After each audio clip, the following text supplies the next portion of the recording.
Bonjour à tous, bien-aimés, je vous invite à une lecture dans 2 Corinthiens chapitre 4. 2 Corinthiens chapitre 4, je vous invite à lire tout le chapitre, tant il est riche d'enseignements, mais je vais là me concentrer sur quelques versets à partir du verset 5. Nous ne nous prêchons pas nous-mêmes. Donc c'est bien sûr l'apôtre Paul qui parle à l'église de Corinthe, il va leur dire, nous ne nous prêchons pas nous-mêmes. C'est Jésus-Christ, le Seigneur, que nous prêchons. Et nous nous disons vos serviteurs, à cause de Jésus. Car Dieu qui a dit, la lumière brillera du sein des ténèbres, a fait briller la lumière dans nos cœurs pour faire resplendir la connaissance de la gloire de Dieu sur la face de Christ. Nous portons ce trésor dans des vases de terre, afin que cette grande puissance soit attribuée à Dieu et non pas à nous. Nous sommes pressés de toute manière, mais non réduits à l'extrémité, dans la détresse, mais non dans le désespoir, persécutés, mais non abandonnés, abattus, mais non perdus, portant toujours avec nous dans notre corps la mort de Jésus, afin que la vie de Jésus soit aussi manifestée dans notre corps. Car nous qui vivons, nous sommes sans cesse livrés à la mort, à cause de Jésus, afin que la vie de Jésus soit aussi manifestée dans notre chair. Ainsi, la mort agit en nous et la vie agit en vous. Amen. Quelle parole puissante, quelle parole, j'allais dire glorieuse, que l'apôtre Paul, inspiré par le Saint-Esprit, est en train de partager à cette église de Corinthe, et donc est en train aussi de nous partager. Premièrement, il y a dans ce passage une leçon d'humilité. L'apôtre Paul va dire ceci dans les versets 5, 6 et 7. Il va dire, ce n'est pas nous-mêmes que nous prêchons, nous ne sommes pas là pour nous mettre en avant, mais nous sommes là pour mettre en avant Jésus-Christ en nous. Jésus-Christ en nous. Et Paul va tout de suite prendre cette position de serviteur vis-à-vis de l'Église. Il va dire vis-à-vis de l'Église au verset 5, c'est Jésus-Christ le Seigneur que nous prêchons. Et nous nous disons serviteurs, vos serviteurs, à cause de Jésus. Est-ce que toi aussi, tu te positionnes comme étant serviteur des autres? Est-ce que moi aussi, je me positionne comme étant serviteur des autres? Vous savez, les ministères, les appels, les services que nous avons ne sont pas des titres avec lesquels nous pouvons parader devant les hommes. Mais je crois que plus l'appel ou le ministère est considéré comme grand devant les hommes, et plus nous devons nous abaisser et être des serviteurs pour les autres. Et l'apôtre Paul va dire ceci, c'est Jésus-Christ que nous prêchons et nous nous disons vos serviteurs à cause de Jésus. Que veut-il dire par là ? C'est-à-dire à travers toutes les bénédictions que le Seigneur procure à travers Paul. Toutes les miracles, les conversions, Paul dit, mais tout cela, moi, ce n'est pas moi, c'est Christ que je prêche, c'est Christ que je veux mettre en avant, c'est à Christ qu'il faut regarder. Et donc, il nous communique là vraiment une attitude d'humilité. Nous qui souvent, allons encenser les hommes, allons, valoriser les hommes. Christ, Paul lui dit, non, c'est Christ qu'il faut valoriser en chacun d'entre nous. C'est Christ qu'il faut valoriser en chacun d'entre nous. Et à tel point qu'il va y avoir comme ce cri du cœur de Paul, qui va dire au verset 6, car Dieu a dit, la lumière brillera du sein des ténèbres. Il a fait briller la lumière dans nos cœurs. Quelle grâce! Est-ce que lorsque les autres te voient, lorsque les autres me voient, je me pose la question, Seigneur, est-ce qu'ils voient la lumière de Christ briller en moi? Seigneur, viens encore travailler encore mon cœur, ma mentalité, viens encore me transformer, viens me débarrasser de tout ce qui justement empêche que cette lumière, la lumière de Christ resplendisse sur les autres. Je veux, Seigneur, être vraiment comme ce chandelier sur lequel tu viens et que tu poses ta lumière pour éclairer tous ceux qui sont autour de nous. La lumière n'est pas pour celui qui la porte, elle n'est pas pour celui qui la porte effectivement, mais la lumière est pour ceux qui sont autour de lui, afin que les autres soient éclairés. Et c'était ça le désir de Paul, pour faire resplendir la connaissance de la gloire de Dieu sur la face de Christ. Waouh, une succession de gloire et de gloire en gloire. Reprenons ce verset 6. La lumière brillera du sein des ténèbres. Du sein des ténèbres, c'est qui? Ce n'est pas les autres. C'est moi, c'est toi, c'est notre cœur. Le sein des ténèbres, ça représente vraiment ce que nous étions dans le passé. Comment un homme, une femme avec un tel passé, avec un tel parcours, Eh bien, comment est-ce qu'il se peut qu'aujourd'hui, parce que nous avons rencontré Christ, eh bien, Seigneur, tu te sers justement de mon cœur, tu te sers de ma vie, tu te sers de la vie de ceux, Seigneur éternel mon Dieu, qui se sont donnés à toi pour faire briller et resplendir ta lumière.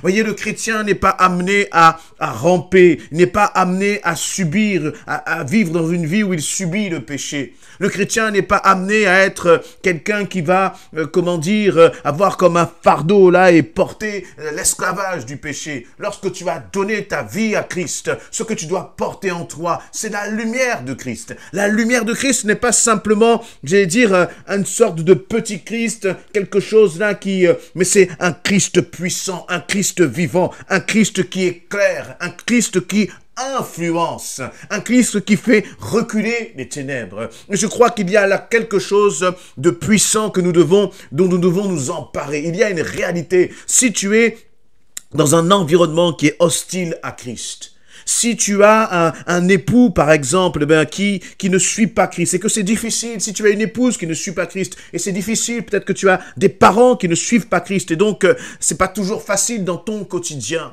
eh bien, attache-toi au Seigneur. Parce que la réalité, c'est que c'est toujours la lumière qui fait reculer les ténèbres. Et donc, si toi, tu portes Christ en toi, et lorsque nous portons Christ en nous, ça veut dire aussi avec les souffrances de Christ. Ça veut aussi dire avec cette dimension de renoncement, de se donner à Christ. Eh bien, de toi va jaillir une lumière. Cette lumière va éclairer ton époux. Cette lumière va éclairer tes enfants. Cette lumière va éclairer le reste de ta famille qui ne connaît pas Christ.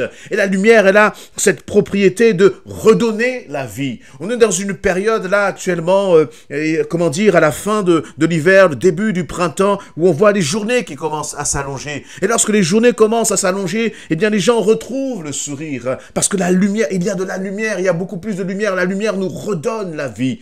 À combien plus forte raison, si une lumière physique nous donne la vie, à combien plus forte raison la lumière spirituel qui est Jésus-Christ peut redonner et impacter les vies qui sont autour de toi. Alors, relève-toi, sois encouragé, mais saisis-toi de la vie de Christ.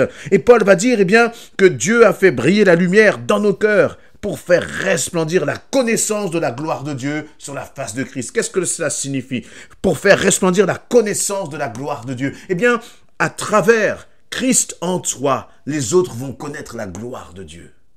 Voyez, parfois nous disons, mais comment est-ce possible? Moi qui suis si petit, si insignifiant, moi qui arrive parfois à peine à prier, à peine à lire ma Bible, comment est-ce que la gloire de Dieu, ce n'est pas de n'importe quelle gloire, on n'est pas en train de parler là d'une gloire d'un sportif, on n'est pas en train de parler là de la gloire d'un homme célèbre, d'un artiste, d'un politique. Non, c'est loin de tout cela. C'est la gloire de Dieu. Une gloire que personne ne peut définir. Le Seigneur nous dit, lorsque Christ vit en nous, c'est cette gloire qui se manifeste et qui nous dépasse. Et lorsqu'on réalise que c'est cette gloire, que c'est la gloire de Dieu qui se manifeste, qui se reflète et qu'on amène les autres à la connaissance de la gloire de Dieu à travers nos vies, on ne peut que dire, Seigneur, ce n'est pas par moi-même. Effectivement, je ne peux être qu'un serviteur, mais celui qui fait tout cela, c'est Christ, parce que par moi-même, je suis incapable de le faire. Mais merci Seigneur, parce qu'il a décidé de nous utiliser comme des vases pour sa gloire. Et donc, très naturellement, Paul arrive sur ce verset 7, où il va dire justement, nous portons ce trésor dans des vases de terre, afin que cette grande puissance soit attribuée à Dieu, et pas à nous. Combien de miracles le Seigneur a-t-il permis de faire à travers ta vie? Combien de personnes tu as pu aider? Combien de personnes ont pu être encouragées? Combien de personnes ont pu venir à Christ? Combien de personnes tu as pu, encourager dans leur marche avec Christ? Quel que soit ce que tu as fait, quel que soit ce que j'ai fait, nous ne sommes que des vases de terre. Et ce qui est important, c'est que dans ce vase de terre, il y a un parfum qui est magnifique. Il y a un parfum qui est précieux. Et ce qui est précieux, ce n'est pas le vase de terre, c'est l'intérieur. C'est ce parfum précieux. Et ce parfum s'appelle Jésus-Christ. Ce parfum s'appelle Jésus-Christ. Continuons d'être ces parfums, et malgré que nous soyons des vases de terre, peut-être même que tu as du mal à apprécier qui tu es, peut-être même que tu te pointes toi-même du doigt, tu te condamnes, peut-être que tu te regardes en disant, mais voici tout ce que j'ai, avec ce passé que j'ai eu, avec toutes ces choses que j'ai fait par le passé, comment puis-je être un vase qui rend gloire à Dieu? Mais sœur dit, eh bien justement, c'est ce contraste, c'est cette vie passée comparée à cette vie présente maintenant avec Christ, c'est cela qui est un témoignage. Et vous voyez, très souvent, justement, c'est là où, eh bien, le Seigneur exploite, utilise notre passé, utilise notre parcours pour justement manifester que, à partir d'un parcours qui était devant les hommes comme honteux, eh bien, Dieu peut faire de grandes choses. Et là, nous pouvons réaliser encore une fois qu'une chose, ce n'est pas par moi-même, parce que par moi-même, voici ce que j'ai pu faire. Et c'est inscrit, c'est écrit dans mon passé. Mais parce que j'ai rencontré Christ, il a effacé mon passé. Il m'a donné une vie nouvelle. Et tout ce que j'ai vécu maintenant, eh bien, par le passé, devient maintenant un sujet pour rendre gloire à Dieu. Un sujet pour dire, ben, voilà comment j'étais avant, mais depuis que j'ai rencontré Christ, voilà comment je suis. Gloire à celui qui m'a changé. Gloire à celui qui m'a transformé. Et donc, Paul va dire que cette puissance, elle ne peut être attribuée qu'à Dieu et pas à nous.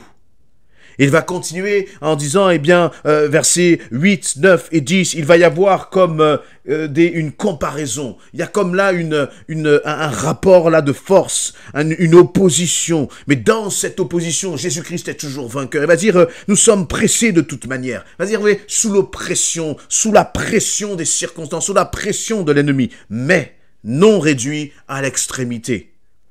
Dans la détresse, mais non dans le désespoir. Persécuté, mais non abandonné. Abattu, mais non perdu. Portant toujours avec nous dans notre corps la mort de Jésus, afin que la vie de Jésus soit aussi manifestée dans notre corps. Et toi, qu'est-ce que tu es en train de vivre? Qu'est-ce que tu es en train de traverser? Ne t'arrête pas simplement à ce que tu es en train de vivre et de subir maintenant. Mais comme l'apôtre Paul ajoute ces mais, le mais de la victoire, le mais qui dit que quel que soit ce que fait l'ennemi, mais le Seigneur est avec moi. Quel que soit ce que je traverse, mais mon Dieu est fidèle. Même si je souffre, mais le Seigneur est celui qui me soulage. Et toi aussi, je crois que dans ton parcours, dans ce que tu es en train de traverser, tu peux proclamer les mais de Jésus-Christ parce que tu n'es pas seul. Comme l'apôtre Paul l'a fait. Trop souvent, nous nous arrêtons à ce que nous vivons et c'est vrai que c'est difficile. Mais il y a aussi ce que nous vivons et puis il y a une réalité aussi qui est spirituelle et que personne ne pourra enlever. Personne ne pourra changer. Cette réalité spirituelle, c'est que Christ est vivant et qu'il est avec toi. Car nous qui vivons, nous sommes sans cesse livrés à la mort. Et Paul va continuer et insister. Car nous qui vivons, nous sommes sans cesse livrés à la mort à cause de Jésus, afin que la vie de Jésus soit aussi manifestée dans notre chair mortelle. Ainsi, la mort agit en nous et la vie en vous. Là encore, Paul est en train de montrer qu'il ne vit plus pour lui-même. Et que si lui souffre, eh bien c'est pour qu'à travers sa souffrance, Christ soit manifesté, Christ soit glorifié. Et comme à travers sa souffrance, Christ est glorifié, qu'est-ce qui se passe? Ceux qui le regardent, ceux qui l'observent, les frères et sœurs, les chrétiens, sont encouragés de voir que Paul, malgré ses souffrances, il est dans la paix. Malgré la détresse, eh bien, il n'est pas dans le désespoir. Malgré la persécution, il n'est pas abandonné. Malgré le fait qu'il soit pressé de toutes parts, il n'est pas réduit aux extrémités.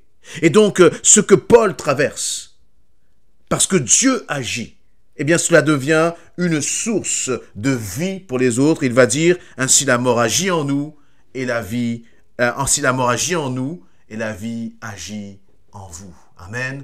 Que vous soyez encouragés à travers ces paroles, que vous ne puissiez pas vous laisser écraser par l'ennemi, mais que vous aussi vous puissiez proclamer les mais de Jésus-Christ dans votre vie.